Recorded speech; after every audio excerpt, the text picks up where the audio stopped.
Huling sinabi ni Rene sa kanyang coach, nagpaiyak sa marami. Kuhang-kuha na Rene ang luha ng netizens dahil sa sinabi niyang ito sa kanyang coach. Pero ang mas nagpaiyak ay hindi na ito nangyari. At ano nga kaya ang bagay na to? Ano nga ba ang kwento sa likod ng pangarap na ito ng isang batang atleta na maagang kinuha ng tadhana? Si Rene ay kilala bilang isang promising basketball player na may malaking potensyal sa larangan ng sports.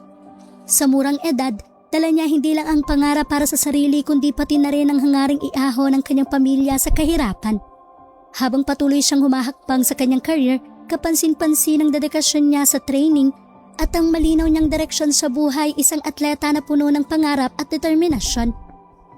Ngunit sa kasamaang palad ay nasawi si Rene matapos ang isang trahedyang naganap sa isang team building activity sa Dipakulaw, Aurora. Kasama rin niyang pumanaw ang kapwa student athlete na si Divine Adili. Isa sa mga usap-usapan ngayon sa social media ay ang alegasyong may nakakabit umanong mga pabigat sa paa ng dalawang Ateneo student athletes bago sila nalunod sa naganap na trahedya sa Aurora. Umaabot umano sa 20 kilo ang bigat ng mga ito at ginagamit daw bilang bahagi ng kanilang pagsasanay. Ngunit ano nga ba ang mensahe ni Rene sa kanyang coach na nagpaiyak sa marami? Ayon kay DAVRAA head coach Jess Evangelio, naalala niya ang naging personal na pag-uusap nila ni Rene bago ang trahedya. Sa kanyang salaysay sinabi ni Rene, "Coach, hindi muna ako babalik ng 5 years sa Davao. Gusto ko yumaman para maahon ko ang pamilya ko sa kahirapan." Ni Rene kay Coach Jess. Isang simpleng mensahe ngunit puno ng bigat, pangarap at pagmamahal sa kanyang pamilya. Ang linyang ito ay sumasailalim sa totoong pagkatao ni Rene. Isang batang atleta na hindi lang para sa sarili niya lumalaban kundi para sa kinabukasan ng kanyang pamilya.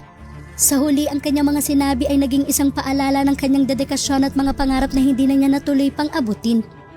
Bilang mga anak, natural sa atin na magkaroon ng pangarap para sa sarili natin.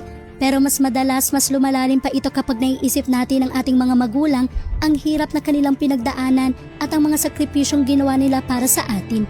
Kaya nakakalungkot lang ang naging sitwasyon ni Rene. Malapit na niya maabot ang pangarap niya pero sa isang iglap ay nawala lahat ng ito. Komento nga ng netizens ukol rito. A son carrying not only basketball dream but the dream of giving his family a better life. Sorry for your loss for the bereaved family. Please look for a lawyer who would take care of your case. While drowning is a mere accident, you can get a sizable amount of money to compensate for your loss.